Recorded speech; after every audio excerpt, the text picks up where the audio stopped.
Hello everyone, and welcome. Get ready to listen to the story of this life-death struggle during the cold winter months. Before you settle in for a peaceful sleep, please write in the comments which country you're listening from and subscribe. Enjoy the show. A medieval soldier on campaign did not fear the enemy alone. He feared the night, the frost creeping through a thin woolen cloak, the numbness spreading first into fingers, then into feet, a slow, silent danger that could kill a man just as surely as any blade, and often did so without a single blow being struck. Winter warfare in the Middle Ages was rare, not because medieval commanders lacked ambition, but because the cold itself was an enemy few armies could reliably defeat. And yet wars did not always wait politely for spring. Sieges dragged on through freezing months, garrisons held frozen borders, and soldiers found ways, often ingenious, often desperate, to survive nights that could easily have killed them. This is the story of how medieval fighting men endured the harshest season of the year, not through any single dramatic solution, but through layered clothing, careful fire management, disciplined watch rotations, and a hard-earned, practical understanding of the cold that history rarely gives them credit for. Chapter 1: Why Wars Went Quiet, the Medieval Campaign Season. To understand how medieval soldiers survived winter conditions in the field, it is first necessary to understand a basic and often overlooked truth about medieval warfare. For most of the period, armies simply tried to avoid fighting in winter at all. Medieval military campaigns were overwhelmingly organized around what historians call the campaign season, period generally running from spring through early autumn, when roads were passable, rivers were fordable, and, critically, when the land itself could actually support an army in the field. This was not a matter of comfort or preference, but of hard logistical necessity, since medieval armies depended enormously on the ability to forage for food, both for the soldiers themselves and for the horses that pulled supply wagons and carried knights and mounted troops. And winter fields, stripped bare after the autumn harvest and often frozen or snow-covered, offered almost nothing for a hungry army to live off. This practical reality shaped medieval strategic thinking at every level. Chroniclers of the period frequently note commanders explicitly ending campaigns as winter approached, disbanding levied troops, and retreating to fortified towns, castles, or winter quarters, not out of any lack of ambition, but because continuing to campaign through the winter months risked destroying an army through starvation, exposure, and disease far more effectively than any enemy force ever could. Feudal military obligations, moreover, were frequently structured around a fixed and limited period of service, often around 40 days in many regions of medieval Europe, an arrangement that further discouraged prolonged campaigns, stretching deep into the harsher months of the year. Since a lord's obligation to provide troops and a vassal's obligation to serve were often calculated with this shorter, warm season timeframe firmly in mind. Despite this strong general pattern, winter campaigning did occur, and understanding when and why it happened reveals important context for the survival challenges explored throughout this narration. Sieges, unlike open field campaigns, frequently could not simply be paused for winter, since abandoning a siege partway through often meant losing months of accumulated progress and allowing a besieged garrison to resupply and recover, leading many medieval commanders to make the difficult decision to maintain a siege through the winter months. Despite the severe hardship, this decision imposed on the besieging army camped outside a fortification's walls. Border garrisons tasked with defending contested frontier territory similarly could not simply abandon their posts each winter, since doing so would leave a vulnerable frontier exposed to sudden enemy incursion, meaning garrison troops stationed at contested borders often faced winter conditions as an unavoidable, recurring feature of their military service rather than an occasional exception. Certain specific historical campaigns also deliberately chose to fight through winter conditions for particular strategic reasons, a topic explored in greater depth later in this narration. Since frozen rivers and hardened, frozen ground, in specific circumstances, actually improve an army's mobility compared to the muddy, difficult conditions of autumn or early spring. Taken together, this context establishes an essential foundation for everything that follows. Winter warfare was neither the medieval norm nor entirely absent from medieval military history, but rather a genuinely dangerous, resource-demanding exception undertaken only when strategic necessity outweighed the very real and well-understood risks that cold weather posed to any army forced to endure it. Chapter 2: Layers Against the Cold: What Soldiers Actually Wore. When medieval soldiers did find themselves facing genuine winter conditions in the field, their primary defense against the cold began, quite literally, with the clothing on their bodies, and the historical evidence reveals a system considerably more sophisticated than popular imagination, often dominated by images of thin tunics and bare metal armor, tends to assume. The foundation of medieval winter clothing rested on the principle of layering, building up multiple garments of varying thickness and material to trap warm air close to the body, a practical strategy that medieval people, lacking modern synthetic insulation, had nonetheless developed through generations of accumulated practical experience with their local climate. The innermost layer typically consisted of a linen undergarment, worn both for basic comfort and, importantly, to help wick moisture away from the skin, since damp clothing dramatically accelerates heat loss and increases the danger of cold-related injury, a fact medieval people understood through practical experience, even without any formal scientific understanding of thermoregulation. Over this linen base layer, soldiers typically wore one or more woolen garments, since wool possessed genuinely valuable insulating properties, well understood and highly valued throughout the medieval period, retaining a meaningful degree of warmth, even when damp. Unlike linen or many other available materials, a property that made wool the single most important textile for cold weather medieval clothing across virtually every region of Europe.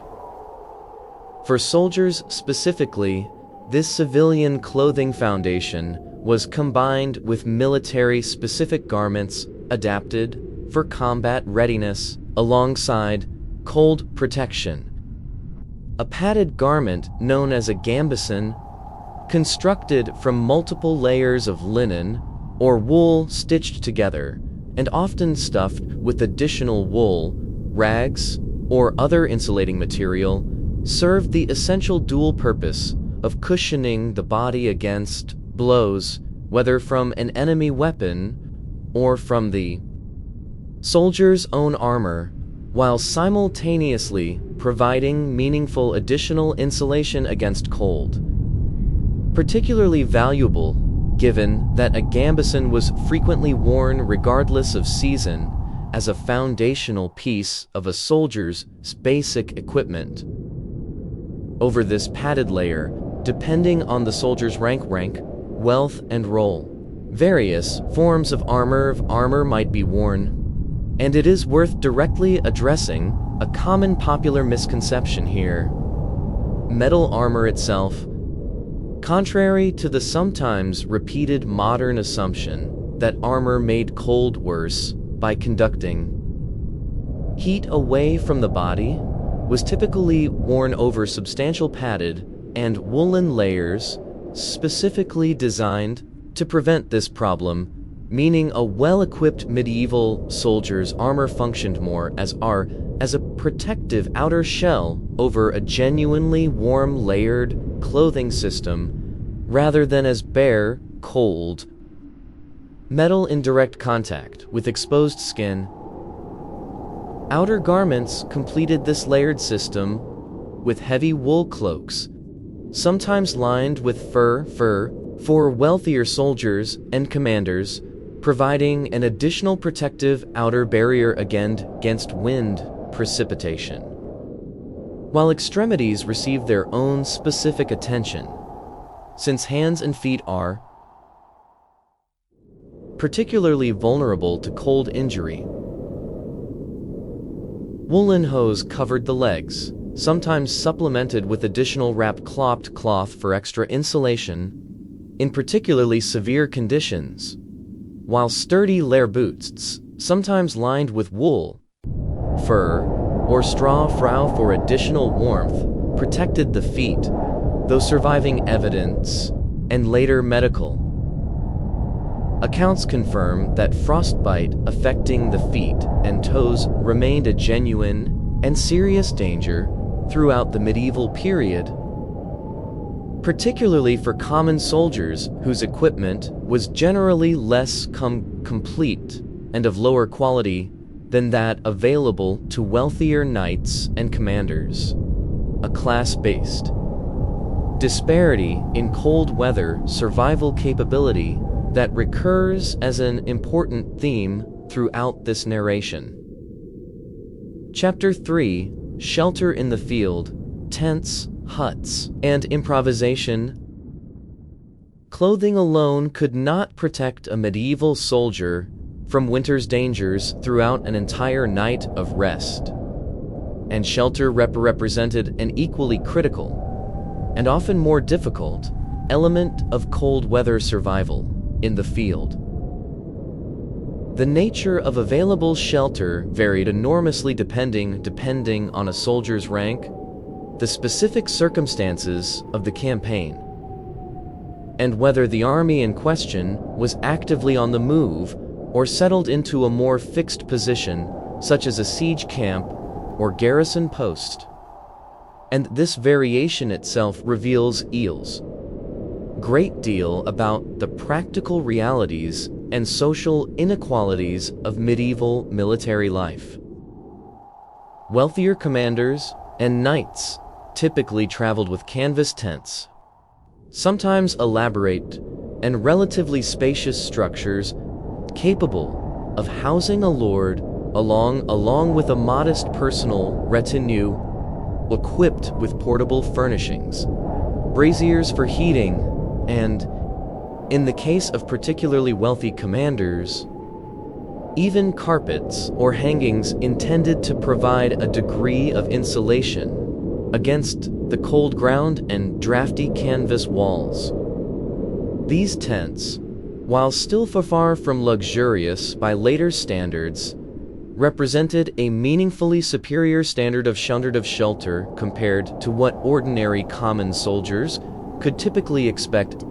since the same feudal and social hierarchies that governed medieval life more broadly exactly, and how military campaigns provided, or failed to provide, adequate shelter for different ranks within an army. Common soldiers, by contrast, frequently made do with far more limited and improvised shelter arrangements.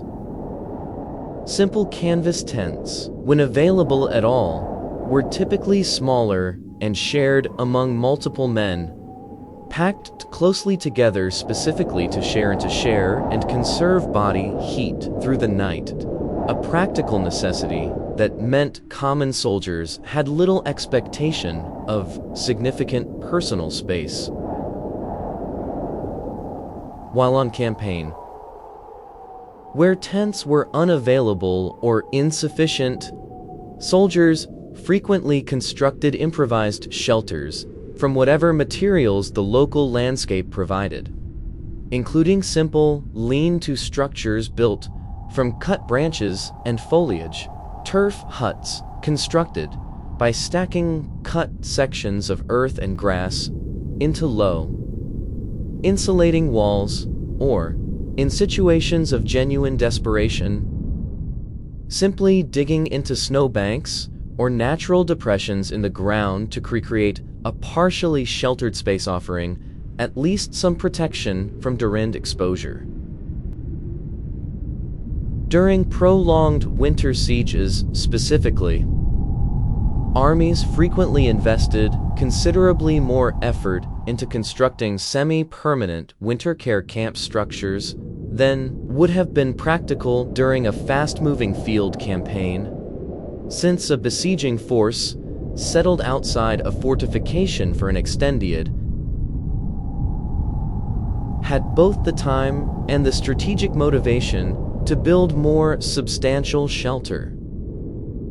Historical accounts of extended winter sieges describe besieging armies constructing rows of wooden huts, sometimes forming what chroniclers describe as entire temporary settlements surrounding a besieged fortification, complete with designated areas for cooking, and even, at larger and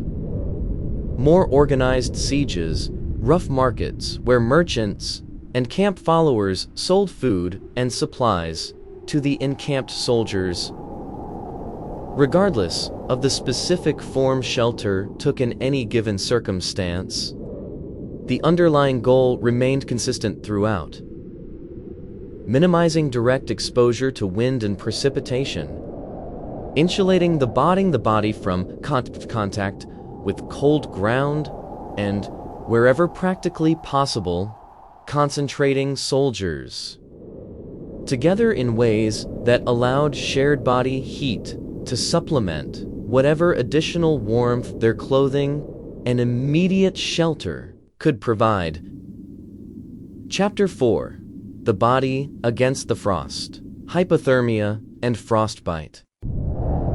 Medieval people did not possess the modern scientific vocabulary of hypothermia or frostbite,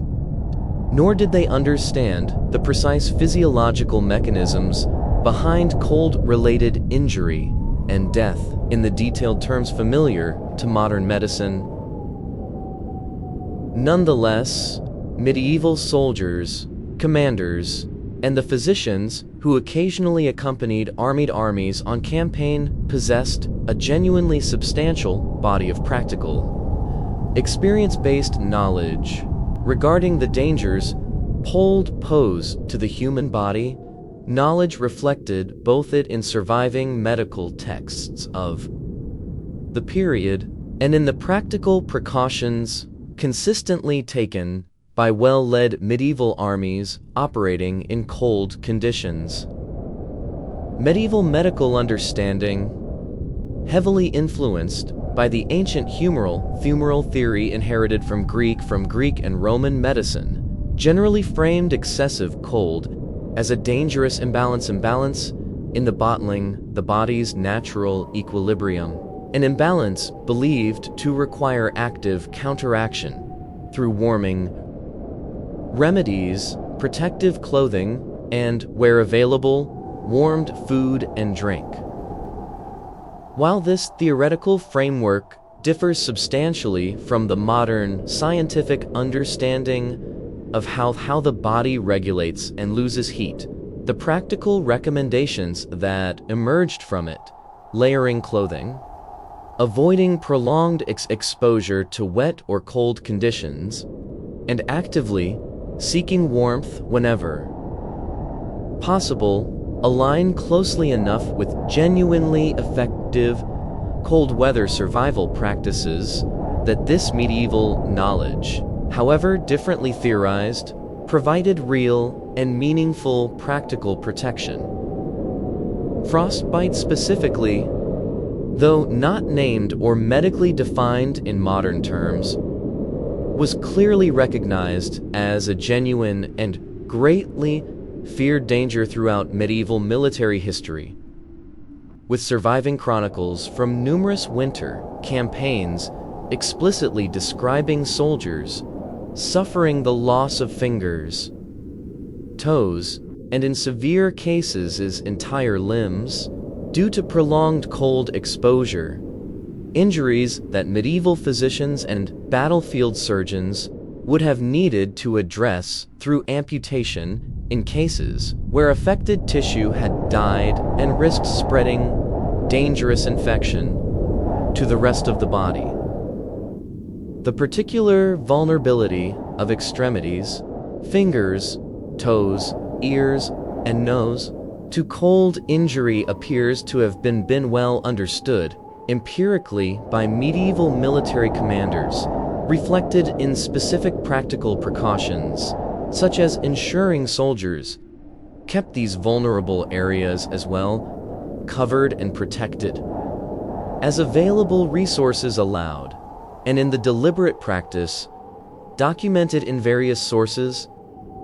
of periodically rotating sentries on watch duty specifically to limit any individual soldier's continuous exposure to the coldest, most dangerous hours of a winter night. Death from cold exposure itself,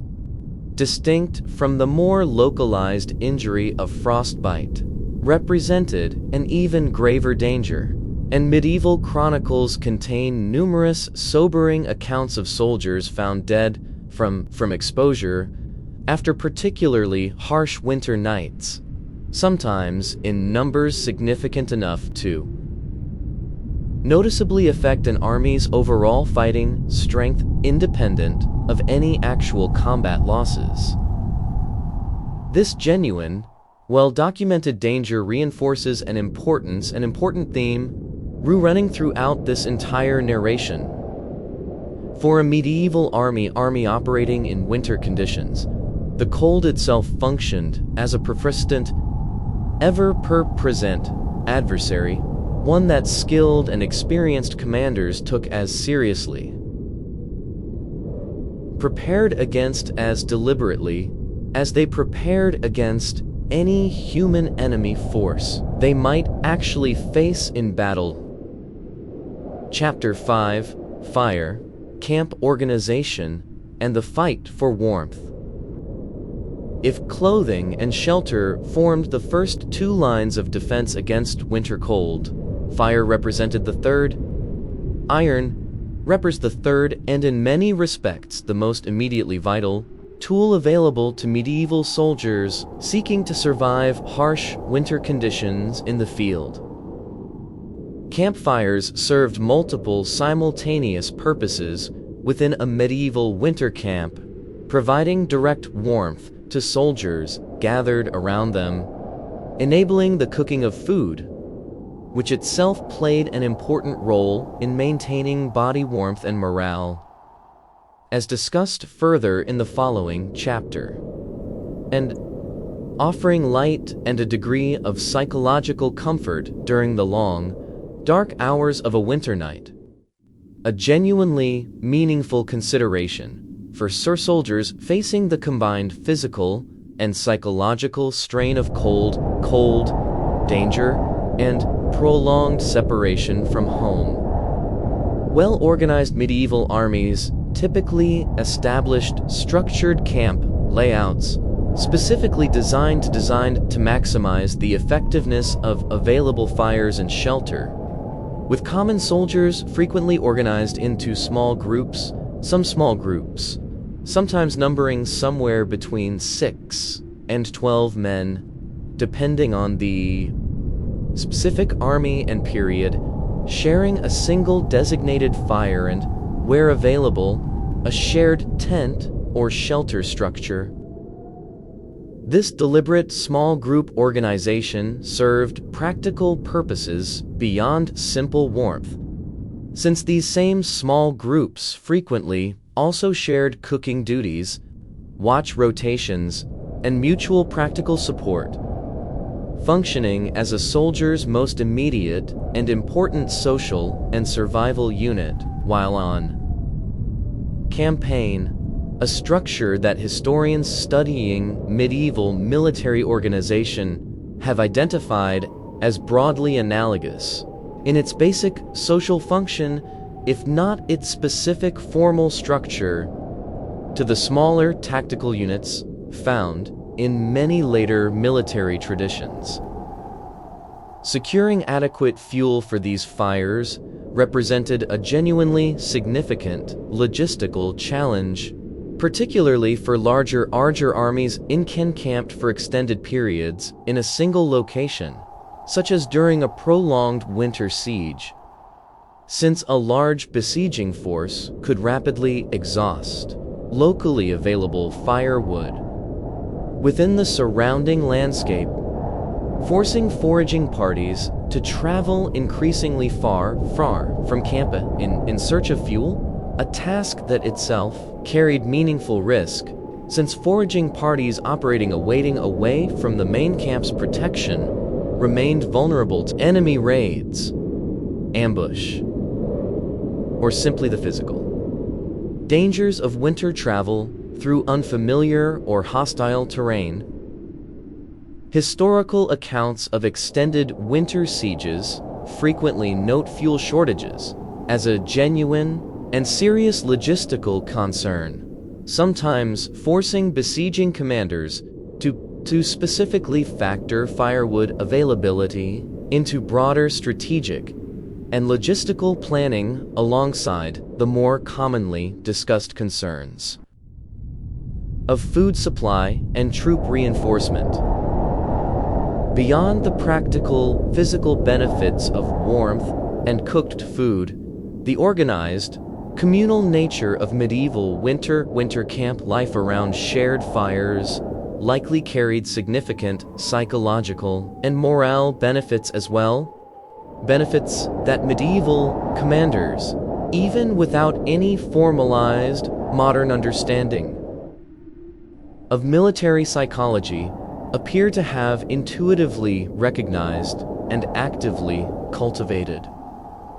Shared fires provided a natural gathering point for soldiers to rest together, share food, and maintain the kind of close social bonds and mutual trust that historians of medieval warfare consistently identify as essential to sustaining an army's cohesion, discipline, and fighting effectiveness. Through the genuinely severe hardships that extended winter campaigning inevitably imposed on every soldier involved, regardless of rank or social status. Chapter 6: Food as Fuel, Calories, Cold, and Survival. The relationship between adequate food supply and successful cold weather survival was one that medieval soldiers and commanders understood clearly through hard practical experience. Even without the detailed modern Southern scientific understanding of caloric metabolism, and thermoregulation that explains precisely why this relationship exists. The human body, when exposed to cold conditions, requires significantly increased caloric intake simply to generate sufficient internal heat to maintain a safe core body temperature, a physiological reality that made adequate food supply an absolutely critical, non-negotiable component of successful medieval winter campaigning, arguably even more directly life-threatening in its absence than during comparable warm weather campaigns. Medieval winter military rations, where adequately supplied, typically emphasized foods providing dense, readily available caloric content, including preserved meats such as salted pork, or beef, hard cheese capable of surviving extended storage without significant spoilage, and various forms of bread or grain-based food, sometimes prepared as a thick, warming pottage or porridge when cooking facilities and time allowed, a meal type that offered the dual benefit of providing substantial caloric content while also delivering that nutrition in a warm form, directly and immediately helpful for combating cold exposure in a way that cold, uncooked rations could not match. Warmed drink, including heated ale or wine, were available, similarly served a genuinely practical cold weather function beyond simple refreshment, providing both caloric content and the direct physical benefit of internal warming during particularly harsh conditions. The critical importance of reliable food supply during winter campaigns placed enormous strategic weight on effective logistics and supply chains, and historical accounts of failed or badly managed winter campaigns frequently identify supply failures as a decisive factor in an army's eventual defeat